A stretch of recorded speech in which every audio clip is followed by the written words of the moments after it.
변하여 기쁜 찬송되었네.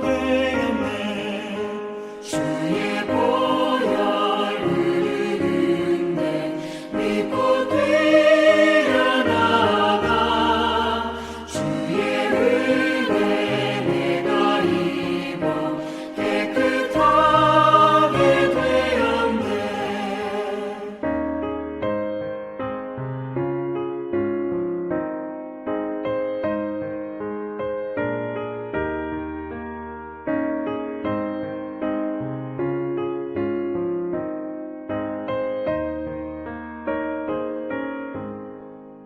세상 무비 영화와 즐겨하던 모든 것 주를 믿는 내게는 불도만도 못하다.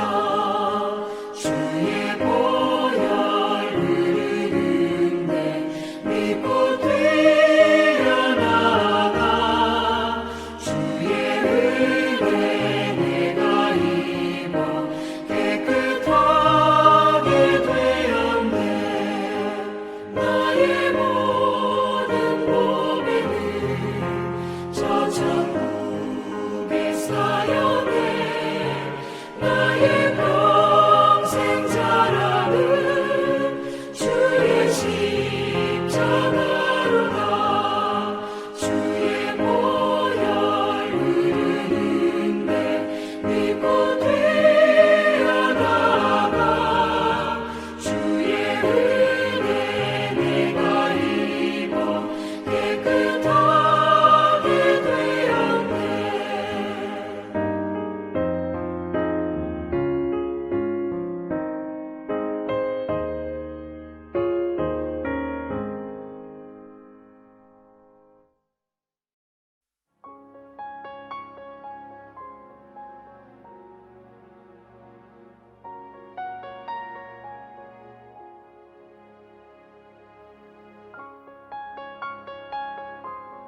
화 있을진저 의식하는 서기관들과 바리새인들이여, 잔과 대접의 겉은 깨끗이 하되 그 안에는 탐욕과 방탕으로 가득하게 하는도다.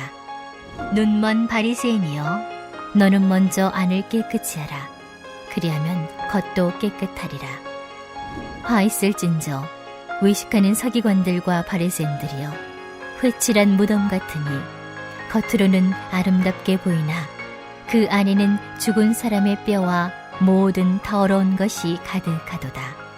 이와 같이 너희도 겉으로는 사람에게 옳게 보이되 안으로는 의식과 불법이 가득하도다.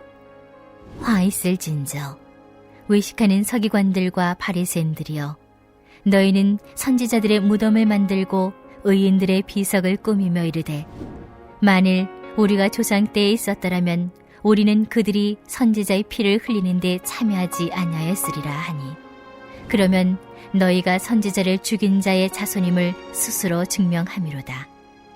너희가 너희 조상의 분량을 채우라.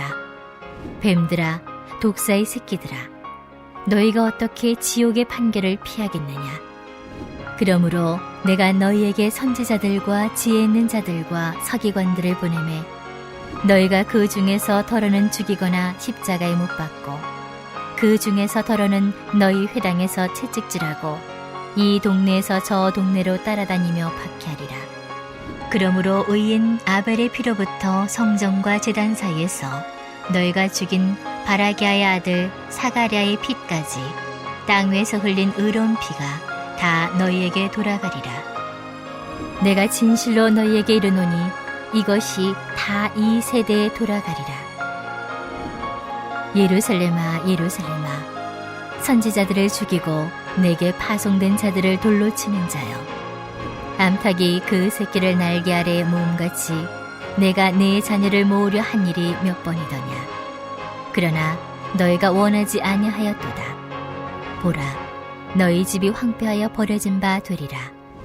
내가 너희에게 이르노니 이제부터 너희는 찬송하리로다. 주의 이름으로 오시는 이여 할 때까지 나를 보지 못하리라 하시니라. 아멘. 할렐루야.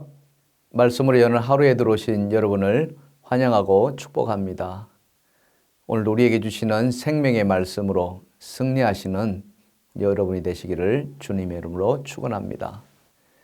조선의 개국 공신 중에 한 명이었던 이직이라는 분의 시조를 여러분에게 소개할까 합니다. 그 내용은 이렇습니다. 까마귀 검다고 백로야 웃지 마라. 겉이 검은들 속조차 검을 쏘냐. 겉이고 속 검은 이는 너뿐인가 하노라. 고려 유신들의 겉과 속이 다른 위선을 꼬집은 시조입니다. 이처럼 겉과 속이 다른 것을 한자어로 표리부동이라고 하고요. 예수님은 이것을 외식이라고 말씀하고 있습니다. 오늘 본문에서는 외식하는 바리새인들을 향해 화가 있을 것이라고 예수님은 말씀하고 있는데요. 이 말씀이 우리에게 주는 교훈이 있다면 무엇일까요? 첫 번째는 그것보다 속을 먼저 깨끗하게 해야 한다는 것입니다. 본문 25절과 26절을 보시면은 화 있을 진저 외식하는 서기관들과 바리새인들이여 장과 대접의 끝은 깨끗이 하되 그 안에는 탐욕과 방탕으로 가득하게 하는도다. 눈먼 바리새인이여 너는 먼저 안을 깨끗이 하라. 그리하면 겉도 깨끗하리라. 아멘. 자, 여기 보면은 바리새인들이 장과 대접의 겉은 깨끗하게 한다고 하지만 실제 그들 속은 더럽다는 것이죠. 탐욕과 방탕으로 가득하다는 것입니다. 이직이 시조에서처럼 겉은 백로처럼 힐지 모르지만 속은 까마귀처럼 새까맣다는 것이죠. 왜 그랬을까요? 그것은 그들이 사람의 눈을 더 의식했기 때문에 그렇습니다. 사람에게 더 잘 보이려고 했던 것이죠. 하나님을 경외한다는 핑계로 자신들의 경건함을 사람에게 먼저 보이려고 했고요. 자랑하려고 했습니다. 그랬던 것이죠. 그것이 바로 외식이라는 것입니다. 이 외식이란 말은 헬라어로 히포크리타이라고 하는데요. 원래 이 뜻은 무대에서 연극하는 배우를 뜻하고 있습니다. 배우가 어떤 사람입니까? 자신에게 맡겨진 역할이 어떠하든지 연기해내는 사람 아닙니까? 때로는 그 역할이 자신의 성격과 정반대일지라도 말이죠. 바리새인들이 하는 행동을 보면 꼭 배우와 같다는 것입니다. 그들의 외식에 대해서 예수님은 이렇게 말씀하고 있습니다. 마태복음 6장 5절인데요. 또 너희는 기도할 때에 외식하는 자와 같이 하지 말라. 그들은 사람에게 보이려고 회당과 큰 거리에 어귀에 서서 기도하기를 좋아하느니라. 계속해서 누가복음 18장 10절 이하에 보시면 두 사람이 기도하러 성전에 올라가니 하나는 바리새인이요 하나는 세리라. 바리새인은 서서 따로 기도하여리되 하나님이여 나는 다른 사람들 곧 토색, 불의, 간음하는 자들과 같지 아니하고 이 세리와도 같지 아니함을 감사하나이다. 나는 일회에 2번씩 금식하고 또 소득의 11조를 드리나이다 하고. 여러분 어떻습니까? 웬만한 사람은 이렇게 하라고 해도 하지 못하지 않겠습니까? 왜 그렇습니까? 양심이 있거든요. 양심에 찔린단 말이에요. 그런데 바리새인들은 당당합니다. 그래서 사도 바울은 그들을 가리켜서 양심에 화에 맞은 사람이라 이렇게 말했습니다. 디모데전서 4장 2절인데요. 자기 양심이 화인을 맞아서 외식함으로 거짓말하는 자들이라. 예수님도 그들 안에 양심 대신에 탐욕이 가득 차 있음을 지적하죠. 자, 본문 27절을 보시면은 화 있을진저 외식하는 서기관과 바리새인들이여 회칠한 무덤 같으니 겉으로는 아름답게 보이나 그 안에는 죽은 사람의 뼈와 모든 더러운 것이 가득하도다. 자, 여기 보면은 외식을 회칠한 무덤에 비유해 있습니다. 무덤에 회칠한다. 우리는 좀 생소하지 않습니까? 우리와 많이 다르죠. 우리는 매장하는 장례입니다마는 유대인들은 동굴이나 암벽에 굴을 파서 시신을 넣어주죠. 그리고 굴 입구를 큰 돌 같은 걸로 막습니다. 예수님의 장례도 그랬지 않습니까? 그런데 유대율법은 어떻게 말합니까? 시체를 부정한 것으로 여겼습니다. 그래서 시신을 만진다거나 가까이 하는 것을 금했습니다. 부덕불 가까이 해야 할 때는 반드시 정결의식의 과정을 치르게 했습니다. 그러다 보니까 가능한 무덤에 가까이 가지 않으려고 했던 것이죠. 그래서 고안해낸 것이 무덤의 입구를 회칠하여 멀리서도 보이게 한 것입니다. 그래야 무덤에 접근하는 것을 막을 수 있었거든요. 그런데 여러분, 그 무덤의 칠을 어떻게 했겠습니까? 대충 했을까요? 그렇지 않았죠. 아주 정성스럽게 했을 것입니다. 우리도 묘를 그렇게 하지 않습니까? 바리새인의 행위가 꼭 그와 같다는 것입니다. 입는 옷에서부터 말과 행동에 이르기까지 다 외식이라는 것입니다. 사람들은 그들의 외식에 속을 수 있습니다. 그렇지만 예수님에게는 어림도 없죠. 예수님은 그 마음의 중심을 보시기 때문에 그렇습니다. 그래서 성경은 겉과 속이 같도록 마음을 새롭게 하라고 말씀하고 있는 것입니다. 사도 바울은 에베소 4장 23절과 24절에 이렇게 말씀합니다. 오직 너희의 심령이 새롭게 되어 하나님을 따라 의와 진리의 거룩함으로 지으심을 받은 새 사람을 입으라. 아멘. 그렇습니다. 겉보다 마음이 중요합니다. 마음이 먼저인 것이죠. 그래서 겉보다 마음을 먼저 새롭게 해야 하는 것입니다. 우리의 심령을 먼저 깨끗이 닦아야 한다는 것이죠. 거짓을 버리고 심령을 새롭게 하여 속 사람이 새로워지도록 우리 마음을 한번 쏟아보십시다. 우리 주님은 겉이 아니라 바로 우리의 중심, 심령을 보시는 분이기 때문에 그렇습니다. 사랑하는 성도 여러분, 우리 마음을 먼저 한번 닦아내십시다. 속 사람을 한번 새롭게 하십시다. 표리 부동한 사람이 아니라 표리 일치한 그런 삶을 한번 살아내십시다. 그런 저와 여러분 되시기를 주님의 이름으로 축원합니다. 두 번째로 오늘 말씀이 우리에게 주는 교훈은 외식하면은 하나님의 백성도 버림받는다는 것입니다. 자, 본문 38절을 보시면은 보라, 너희 집이 황폐하여 버려진 바 되리라. 네, 여기 너희 집이 황폐하여 버려진 데 있습니다. 여기서 말하는 너희 집이 어디입니까? 37절에 보시면 바로 예루살렘이죠. 예루살렘은 어떤 곳입니까? 다윗성이 있고요. 하나님의 성전이 있는 곳입니다. 이 말은 그 예루살렘에 하나님의 인재하심이 있고 보호하심이 있다는 것입니다. 그런데 그 예루살렘이 황폐해지고 버려진다는 것이죠. 안타까운 일입니다. 여러분, 구약의 사울왕을 한번 보십시오. 그도 버림받았거든요. 그가 처음에는 기름 부음을 받고 왕이 되었지 않습니까? 아무런 문제 없었습니다. 성령 충만했죠. 그런데 아말렉과의 전투를 치는 후에 그는 버림받게 됩니다. 왠 줄 아십니까? 하나님 명령을 헌신작전을 버렸기 때문에 그렇습니다. 하나님 그에게 어떤 명령을 내렸습니까? 전투하기 전에 아말렉의 모든 것을 다 죽이라 했습니다. 남녀노소를 가리지 말라 했습니다. 심지어는 짐승까지도 다 죽이라 했습니다. 그게 하나님 명령이었거든요. 그런데 사울왕은 그걸 어긴 겁니다.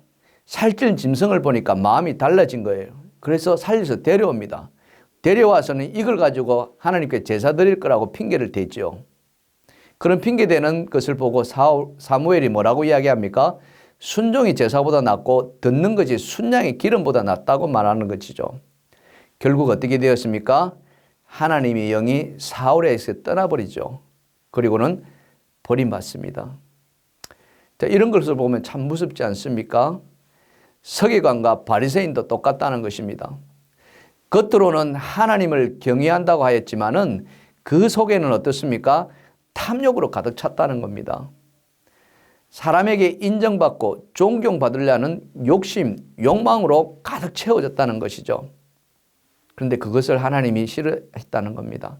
좋아할 리가 없죠. 골로새서 3장 5절에 보시면 이렇게 말씀합니다.